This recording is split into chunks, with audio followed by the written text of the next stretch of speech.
الحمد لله على ما يسره في هذه الليلة الطيبة المباركة ليلة الثلاثاء من ربيع الثاني لعام 38 و400 وألف من هجرة النبي عليه الصلاة والسلام. هذا المجلس الذي نتدارس فيه كتاب التوحيد الذي هو حق الله على العبيد للشيخ الإمام المجدد شيخ الإسلام محمد بن عبد الوهاب رحمه الله تعالى، مع التعليق عليه للشيخ العلامة فيصل بن عبد العزيز آل مبارك رحمه الله تعالى. Donc dans cette nuit du mardi 26 du mois Rabi' al-Thani, le deuxième Rabi' de l'année 1438,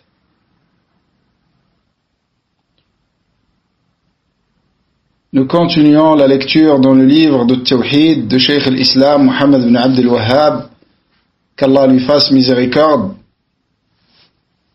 Ce livre béni, avec un commentaire également extrêmement profitable et béni du savant Faisal ibn Abd al-Aziz al-Mubarak. Qu'Allah leur fasse miséricorde, ainsi qu'à tous les savants de la Sunna.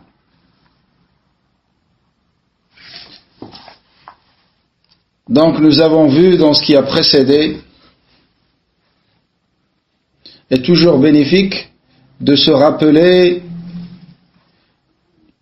les chapitres qui ont précédé, car ça vous permet à chaque fois de constater l'œuvre que Cheikh l'Islam Muhammad ibn Abd al-Wahhab a réalisée, et la précision du choix des chapitres et la perfection dans leur classement, l'ordre qui a été adopté. Donc nous avons vu dans le premier chapitre, où, comme on a vu l'introduction de ce livre, l'importance de Tawhid parmi les législations de l'islam, et que c'est la plus obligatoire de toutes les obligations, la législation la plus importante, la plus grande des bonnes actions, et même c'est la bonne action sans laquelle aucune autre bonne action n'est acceptée que quand elle contient cette hasana de tawhid, cette bonne action de tawhid. L'importance de tawhid se manifeste également dans la gravité de son opposé, qui est ash-shirk.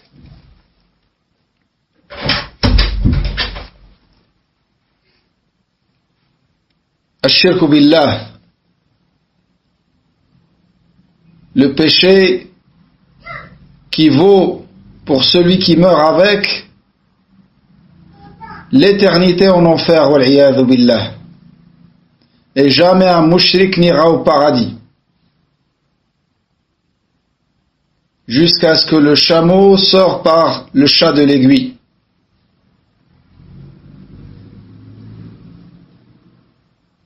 Le seul péché qu'Allah ne pardonne jamais après la mort. Dans le chapitre suivant, il nous a parlé des mérites de Tawhid. Et les mérites de Tawhid sont très nombreux. Entre autres, son expiation de tous les péchés. Ensuite, il nous a parlé d'un mérite en particulier le mérite pour celui qui aura pratiqué le tawhid à la perfection, qui aura concrétisé le tawhid, c'est qu'il ira au paradis sans être jugé ni châtié. Et fait partie de la concrétisation du tawhid de craindre son opposé, de craindre la perte du tawhid en tombant dans son opposé, dans ce qui le contredit, dans ce qui le contrecarre.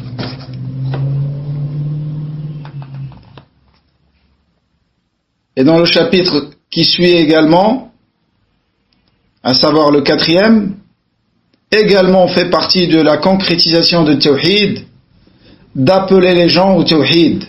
Le tawhid que nous avons appris et que nous avons pratiqué. On ne pratique le tawhid à la perfection jusqu'à appeler autrui au tawhid. Et dans le 5e chapitre, le 6e en comptant l'introduction, on a vu l'explication du tawhid. Ce tawhid dont on a connu l'importance et l'obligation, dont on a connu quelques mérites, et dont on a su la gravité de son opposé, et auquel on a appelé, ce tawhid, c'est quoi son explication? L'explication du tawhid et la signification du tawhid, qui n'est pas autre que la signification de l'attestation la ilaha illallah. Et à la fin de ce 5e chapitre, l'imam Muhammad ibn Abdul Wahhab, si vous vous rappelez, il a dit وَتَفْسِيرُ هَذِهِ التَّرْجَمَةِ مَا بَعْدَهَا مِنَ الْأَبْوَابِ. Il a dit que l'explication la signification et l'explication de ce chapitre, le titre qui a été donné au chapitre précédent, c'est tous les chapitres qui vont suivre. C'est-à-dire que tout ce qui va venir après, ce n'est en réalité que l'explication du tawhid. Et ça vous démontre la méthodologie de Ahl Sunnah wal Jama'a dans la da'wa au tawhid. Car vous trouvez des gens qui ne font pas partie de Ahl Sunnah wal Jama'a, qui appellent également au tawhid. Mais ils n'appellent pas au tawhid à la manière de Ahl Sunnah wal Jama'a, qui est de l'expliquer aux gens d'une manière détaillée, avec les exemples, et en citant les cas, les différents cas, de rentrer dans les détails. C'est ce que nous allons constater dans ce livre, comme le chapitre qu'on va étudier aujourd'hui, Babun min ash-shirki lubsul halqati wal khayti wa nahwihima li raf'il bala'i aw daf'ihi.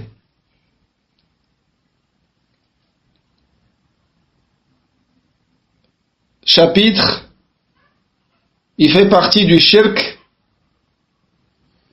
de porter un anneau, un fil ou autre pour repousser le mal ou le dissiper. Pour repousser le mal ou le dissiper.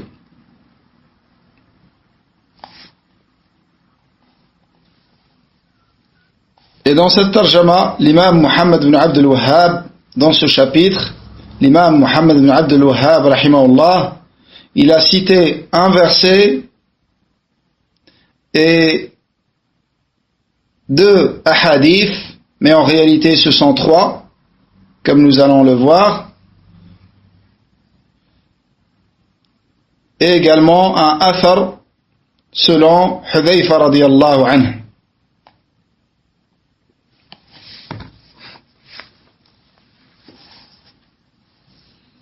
وقول الله تعالى قوله قال الشيخ Faisal rahimahullah, قوله باب من الشرك لبس الحلقة والخيط ونحوها لرفع البلاء أو دفعه. رفع البلاء إزالته بعد نزوله، ودفعه منعه قبل نزوله. Donc chapitre qu'il fait partie de l'associationnisme de porter un anneau ou un fil ou autre afin de repousser le mal. Il dit repousser le mal avant qu'il n'arrive. Avant qu'il n'arrive. Ou le dissiper. Donc, repousser le mal avant qu'il arrive. وَدَفْعُهُ مَنْعُهُ قَبْلَ نُزُولِهِ. رَفْعُ الْبَلَاء, c'est le dissiper. رَفْعُ الْبَلَاء, c'est le dissiper. C'est-à-dire, une fois qu'il arrive, le dissiper afin qu'il disparaisse. وَدَفْعُهُ مَنْعُهُ قَبْلَ نُزُولِهِ. Et le repousser, c'est avant qu'il arrive. Avant qu'il arrive. Donc les deux cas de figure. Le premier, c'est avant que le mal n'arrive. Donc là, on le repousse. Et dans le cas où le mal est déjà arrivé, les causes pour le dissiper. قوله وقول الله تعالى قل أفرأيتم ما تدعون من دون الله إن أرادني الله بضر هل هن كاشفات ضره أو أرادني برحمة هل هن ممسكات رحمته قل حسبي الله عليه يتوكل المتوكلون.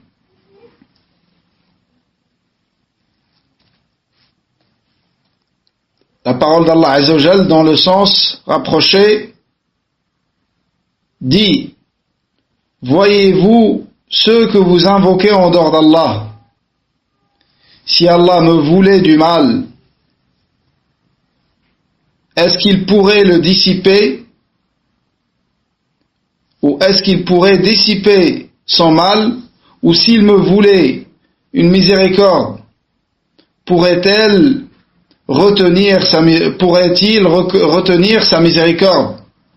Dit: Allah me suffit, c'est en lui que je place. Dit: Allah me suffit, c'est en lui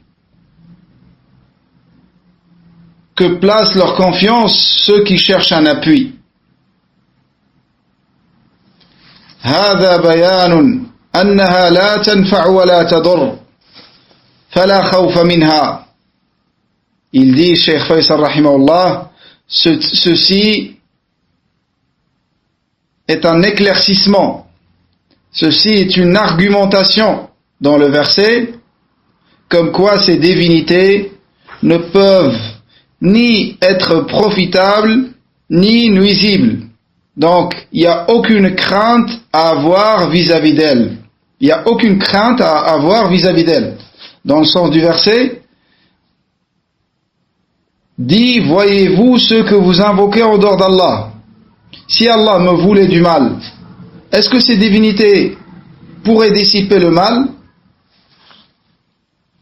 Ou si Allah il me veut un bien, est-ce que ces divinités pourraient-elles empêcher ce bien?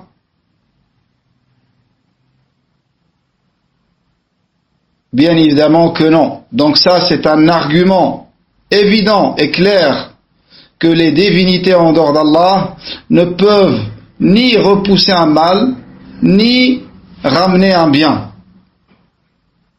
Donc pourquoi les craindre? Qul hasbi Allah. Dit: Allah me suffit. Cheikh Faisal rahimahullah dit: Qul hasbi Allah huwa kafin fi isabati an-naf'i wa daf'i al-bala'. عليه يتوكل المتوكلون. Dis Allah me suffit. Allah il suffit pour amener le bien et repousser le mal. C'est en lui que placent leur confiance ceux qui cherchent un appui. عليه يتوكل المتوكلون. Ensuite, il a rapporté hadith Imran ibn Husayn رضي الله عنه أن النبي صلى الله عليه وسلم رأى رجلا في يده حلقة من صفر فقال ما هذه؟ قال من الواهنة. Donc ensuite il a rapporté hadith Imran ibn Husayn رضي الله عنه. Le messager d'Allah sallallahu alayhi wa sallam a vu un homme portant un bracelet de cuivre jaune. As-sufr, c'est un cuivre jaune. C'est le meilleur du cuivre.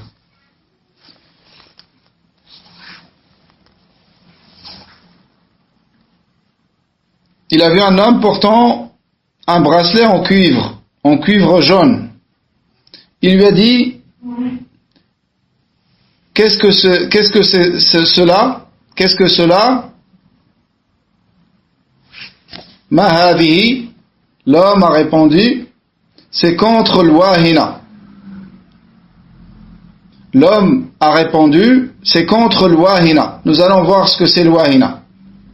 L'wahina, قال الشيخ فيصل رحمه الله هي عرق يأخذ في المنكب وفي اليد كلها. Donc l'wahina, c'est un irq. L'irq, c'est une veine.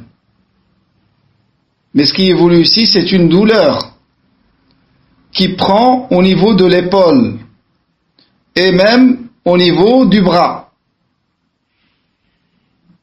Ça prend au niveau de l'épaule, mais ça peut prendre même au niveau du bras en entier. Ça s'appelle al-wahina. قوله قال انزعها فإنها لا تزيدك إلا وهنا. Le prophète alayhi salam lui a dit, enlève-la, car elle ne fera qu'accroître ta faiblesse. فإنها لا تزيدك إلا وهنا.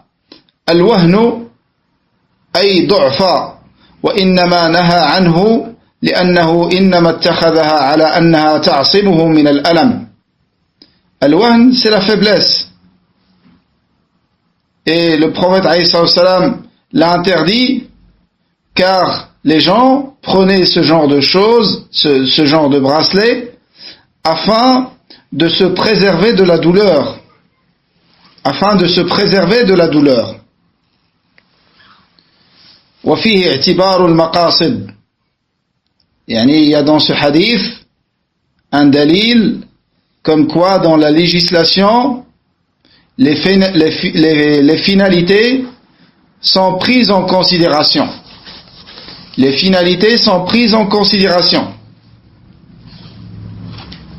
Car يعني النبي عليه الصلاة والسلام a pris en compte la raison pour laquelle cet homme portait ce bracelet.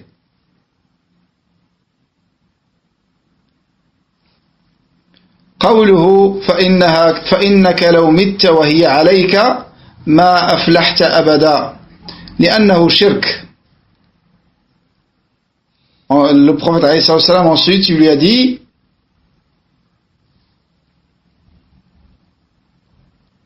et si tu venais à mourir en le portant, le bracelet, tu ne réussiras jamais. Tu ne réussiras jamais. Car c'est un shirk. C'est une forme d'associationnisme. قال المصنف وفيه شاهد لكلام الصحابة أن الشرك الأصغر أكبر من الكبائر. Et il y a dans ce hadith un argument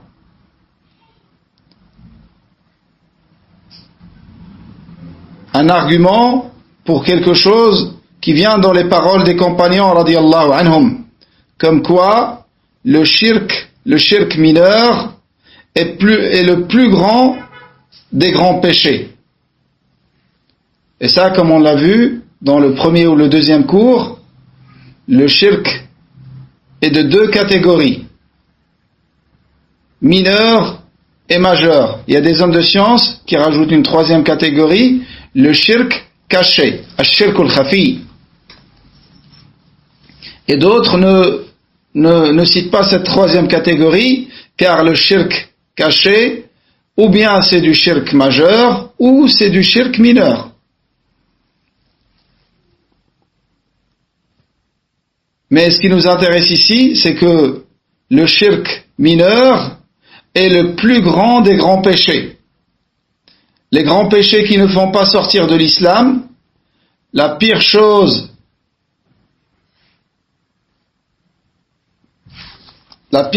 parmi ce genre de péchés, qui sont les grands péchés qui ne font pas sortir de l'islam, c'est le shirk mineur.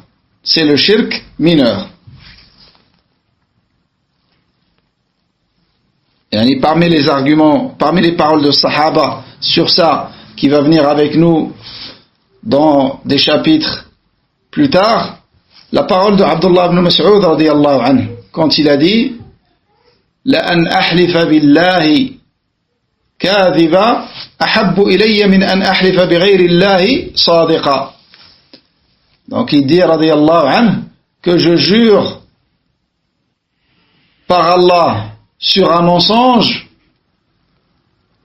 est préférable à moi, c'est-à-dire c'est moins grave. C'est ça ce qui veut dire préférable. Mais ce qui est préférable, c'est de ne pas commettre aucun des deux péchés qui sont cités dans cette comparaison, mais c'est juste pour comprendre la gravité du shirk, même si c'est du shirk mineur, que Abdullah ibn Mas'ud radiyallahu anhu nous a dit cette parole. Donc il a dit que je jure par Allah sur un mensonge est préférable à moi, c'est-à-dire moins pire et moins grave que de jurer par autre qu'Allah sur une vérité. Jurer par Allah sur un mensonge, c'est un grand péché. C'est un mensonge appuyé par un serment. Donc c'est un grand péché. Mais jurer par autre qu'Allah sur une vérité, c'est du shirk mineur.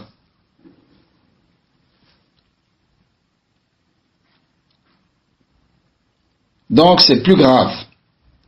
Ensuite il a dit وَفِيهِ الْإِنْكَارُ بِالتَّغْلِيظِ عَلَى مَنْ فَعَلَ مِثْلَ ذَلِكَ. Également on tire de ce hadith le blâme fort et dur à l'encontre de celui qui commet un acte semblable à celui qui est cité dans le hadith, c'est-à-dire porter un bracelet ou quelque chose similaire afin de repousser un mal ou de le dissiper. Il est légiféré de blâmer d'une manière forte et ferme. Et ceci selon les conditions qui sont connues. Entre parenthèses, comme vous devez savoir, blâmer quelque chose de blâmable, ça peut se faire avec la main, pour celui qui a l'autorité, le gouverneur ou ses représentants, le père dans son foyer. Ceux-là ont l'autorité de changer le mal avec la main. Le deuxième niveau, c'est de changer, pour celui qui ne peut pas le premier, c'est de changer avec la parole.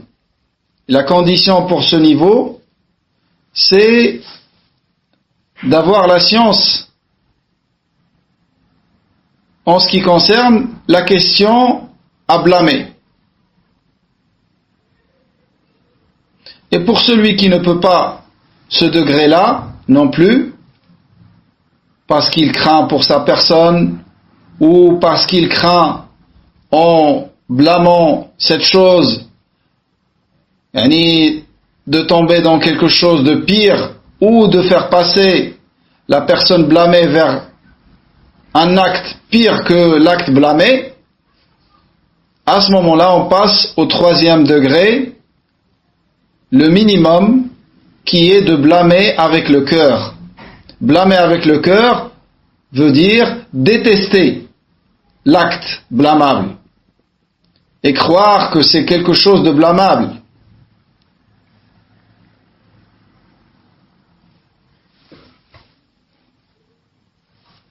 Et bien évidemment, dans le domaine de l'amr bil ma'ruf wa nahy al munkar, on respecte al-maslaha wa al-mafsada. C'est très important. C'est très important de respecter al-maslaha et al-mafsada. Les intérêts et les inconvénients.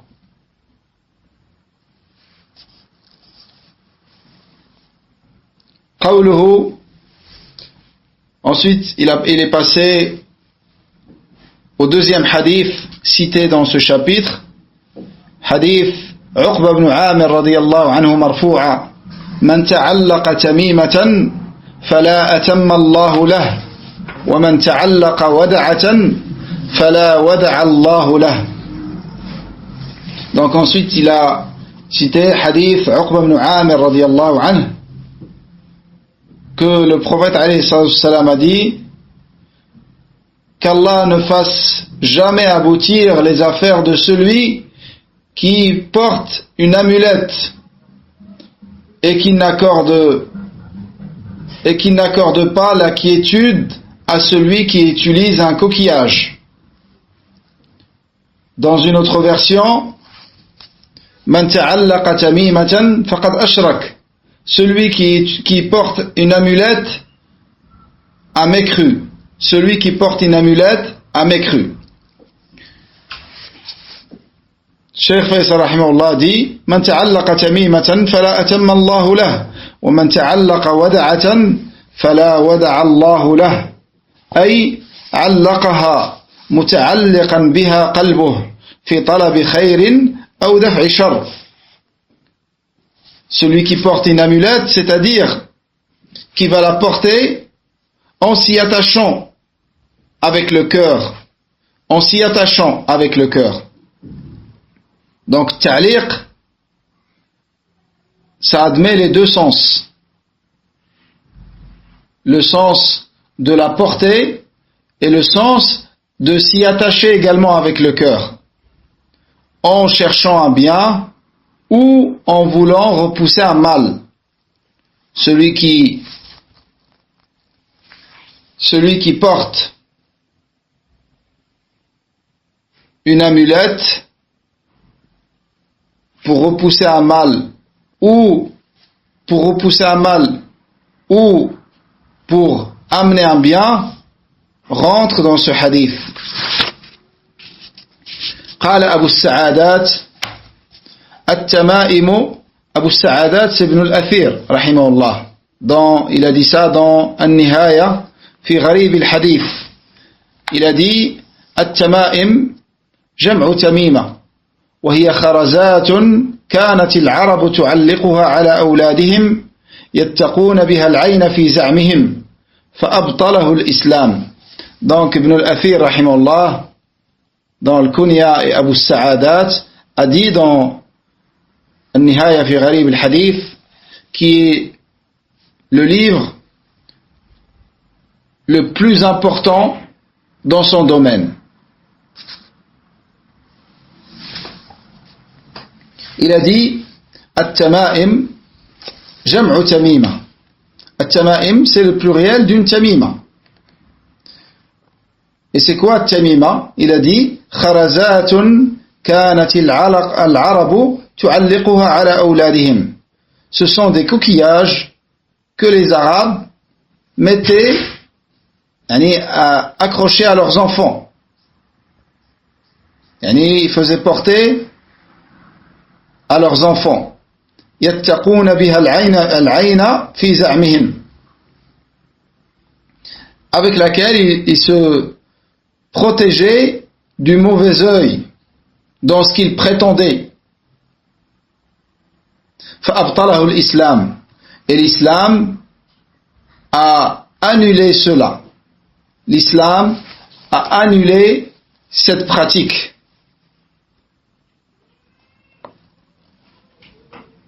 Donc ça, c'est Tamima. Et ici, j'aimerais bien mettre en garde, comme certains de mes frères me l'ont rapporté, que dans les pharmacies en France, il y a des Tamaim qui se vendent. Et apparemment, c'est très répandu. Ce sont des coquillages qui se vendent sous forme d'un collier. Ça se vend dans les pharmacies et ils les préconisent pour les bébés quand ils ont la poussée des dents. Quand ils ont la poussée des dents, soi-disant pour calmer la douleur. Pour calmer la douleur. Donc ça rentre bien évidemment d'une manière claire et évidente dans Tamaim. Ça rentre dans Tamaim. Et vous voyez que dans des sociétés soi-disant modernes et développées, qu'il y a des croyances de l'Jahiliya très répandues. Ensuite, Nabi alayhi salatu wassalam a dit فلا أتم الله له. قال الشيخ فيصل دعاء عليه أي لا أتم الله ما أراده. Donc ensuite le prophète alayhi salatu wassalam a dit qu'Allah ne fasse jamais aboutir ses affaires. Il a dit, Cheikh Faisal, ça c'est une invocation contre lui, qu'Allah ne fasse pas aboutir ses affaires. Donc lui, il a porté cette amulette afin qu'une affaire aboutisse. Donc le Nabi alayhi salam a fait dua contre lui avec l'inverse de son intention. وقوله فلا ودع الله له ومن تعلق ودعة فلا ودع الله له أي لا تركه في دعة وسكون. Ensuite dans le hadith, et qu'Allah n'accorde point la quiétude à celui qui utilise un coquillage. Cheikh Faisal rahimahullah dit qu'Allah ne lui donne pas de quiétude ni de tranquillité. Il l'apporte pour calmer une douleur. Nabi alayhi salam a fait dua contre lui pour que cette douleur ne se calme pas. Là également, c'est une invocation contre lui avec l'inverse de son intention. قوله وفي رواية من تعلق تميمة فقد أشرك. Cheikh Mohammed bin Abdul Wahhab rahimahullah, Cheikh l'Islam a dit dans une autre version. Donc ça laisse entendre que c'est une autre version de ce même hadith. Car le même hadith, il peut être rapporté selon plusieurs versions.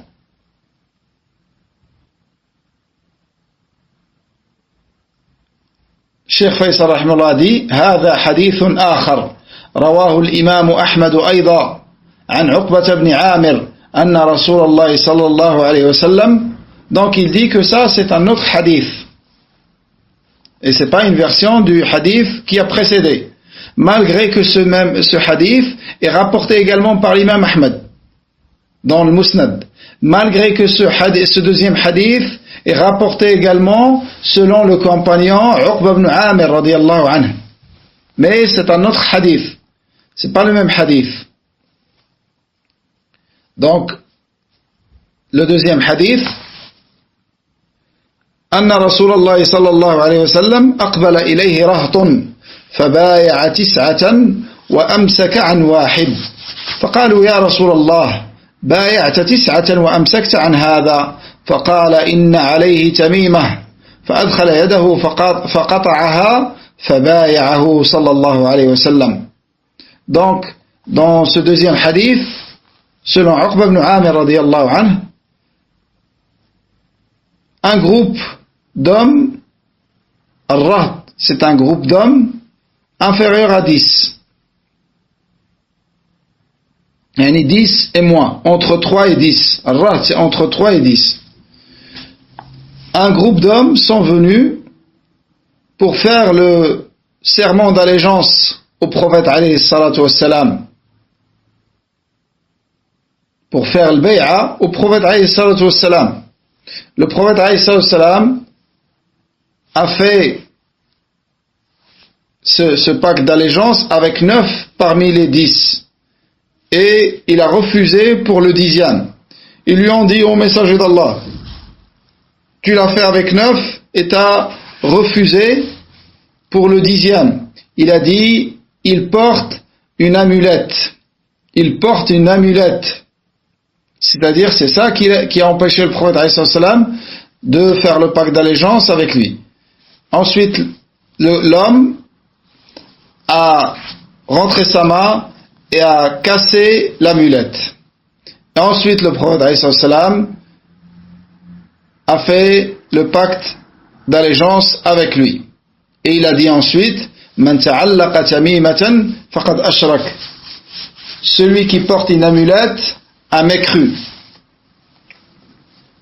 قال أبو السعادات إنما جعلها شركا لأنهم أرادوا دفع المقادير المكتوبة عليهم وطلبوا دفع الأذى من غير الله الذي هو دافعه. Donc, Abu Sa'adat ibn al-Athir rahimahullah a dit par rapport à ce hadith que le prophète alayhi salam l'a jugé comme associationnisme, comme shirk, car ils ont voulu avec cette amulette repousser le destin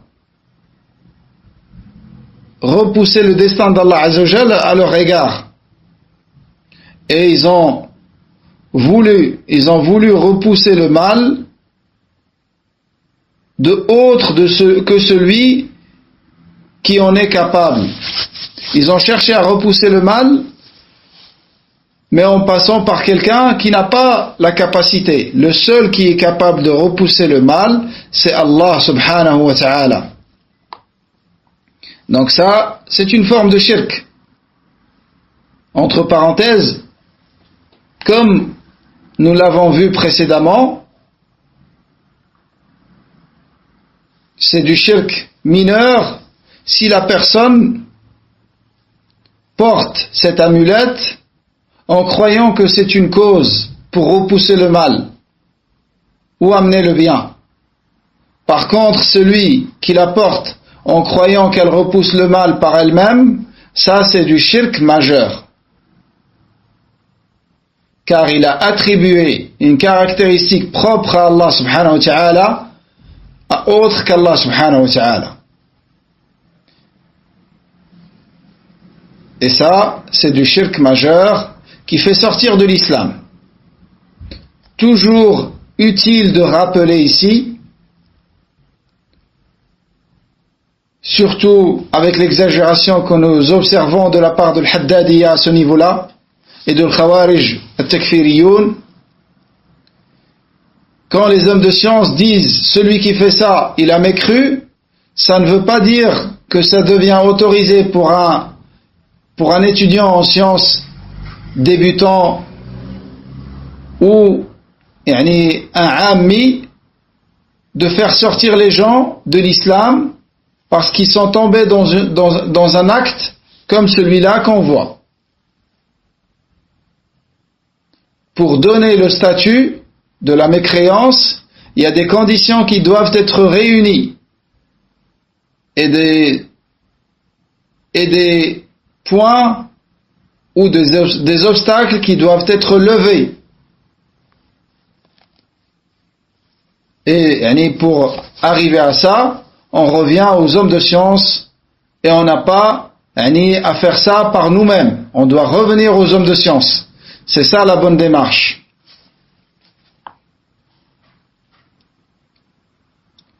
Par contre, mettre en garde les gens et leur montrer la gravité de shirk et leur enseigner le tawhid et son opposé, le shirk, ou si on les voit commettre un acte de shirk, de leur dire que c'est du shirk, ça, c'est parmi les meilleures œuvres. Car da'wa, c'est la fonction des prophètes, alayhim salatu wassalam. C'est une fonction noble et extrêmement méritoire. Quand elle est pratiquée avec science,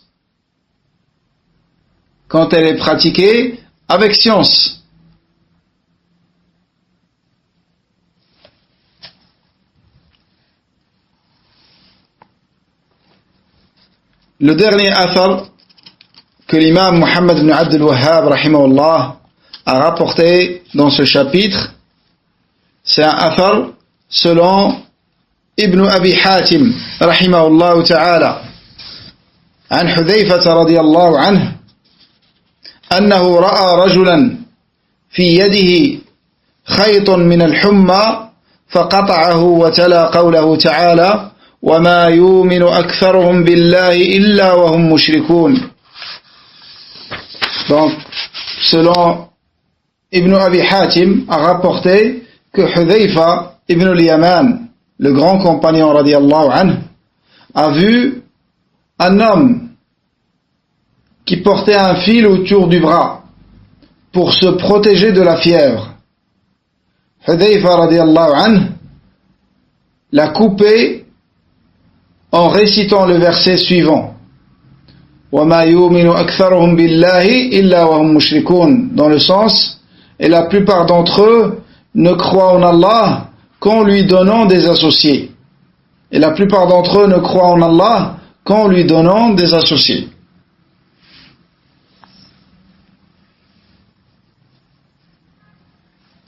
قوله ولابن أبي حاتم عن حذيفة رضي الله عنه أنه رأى رجلا في يده خيط من الحمى أي عن الحمى, c'est-à-dire qu'il le portait contre la fièvre. وكان الجهال يعلقون التمائم والخيوط ونحوها لدفع الحمى, et les ignorants avaient comme habitude de porter des amulettes et des fils ou autres afin de repousser la fièvre. Ils portaient des fils autour du bras contre la fièvre. قوله فقطعه وتلا قوله وما يؤمن أكثرهم بالله إلا وهم مشركون. Donc Hudhayfa radiyallahu anhu l'a coupé tout en récitant ce verset. Et la plupart d'entre eux ne croient en Allah qu'en lui donnant des associés. فيه صحة الاستدلال على الشرك الأصغر بما أنزله الله في الشرك الأكبر لشمول الآية ودخوله في مسمى الشرك. Donc il y a en cela, يعني Hudhayfa radiyallahu anhu, comme vous l'avez constaté, il a vu un acte de shirk mineur, qui est de porter un fil autour du bras en croyant que c'est une cause pour ne pas être touché par la fièvre. Donc ça c'est du shirk mineur. Et Hudhayfa radiyallahu anhu, après l'avoir coupé, il a récité un verset sur le shirk majeur. Sur le shirk majeur. وَمَا يُؤْمِنُ أَكْثَرُهُمْ بِاللَّهِ, comme dans le tafsir, وَمَا يُؤْمِنُ أَكْثَرُهُمْ بِاللَّهِ رَبًّا.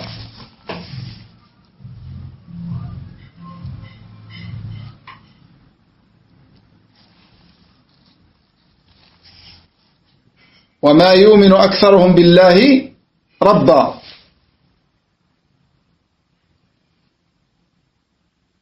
إِلَّا وَهُمْ مُشْرِكُونَ إِلَّا وَهُمْ مُشْرِكُونَ بِهِ فِي عِبَادَتِهِ. Ils ne croient pas en Allah et il croit en Allah autant que Seigneur souverain unique, mais il lui donne des associés dans l'adoration. Il lui donne des associés dans l'adoration. Ils adorent autres avec lui. Il y a en cela, il dit, rahimahullah, Cheikh Faisal, que c'est juste et valable de prendre des arguments sur le shirk mineur avec les versets qui ont été révélés au sujet du shirk majeur. Car le verset englobe les deux. Le verset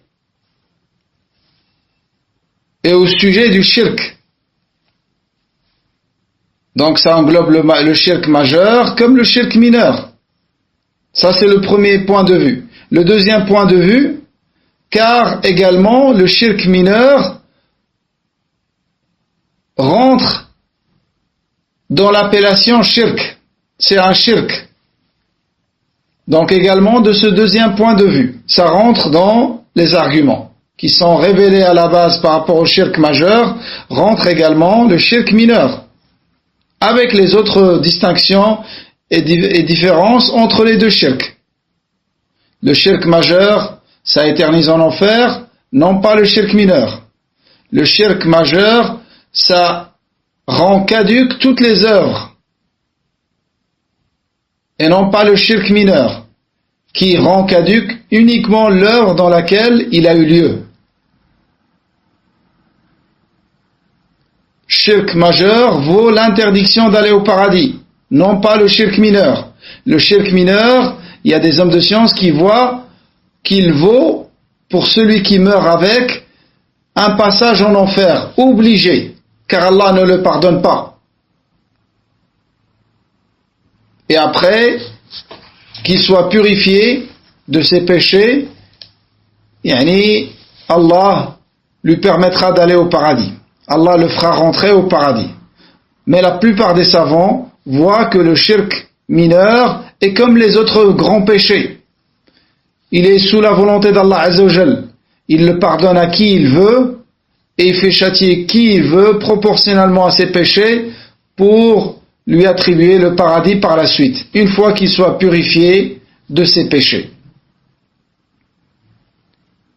هذا والله تعالى أعلى وأعلم.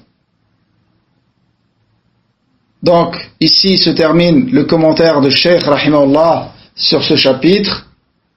Nous demandons à Allah Azza wa Jal de nous accorder la sincérité et la véracité dans tout ce que nous disons et nous faisons, et de réformer notre apparence comme notre intérieur, et de faire que ce que nous apprenons nous soit bénéfique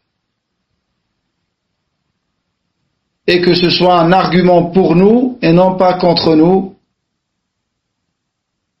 Wallahu ta'ala a'la wa a'lam. Subhanaka Allahumma wa bihamdik. Ashhadu an la ilaha illa ant. Astaghfiruka wa atubu ilayk. Wassalamu alaykum wa rahmatullahi wa barakatuh.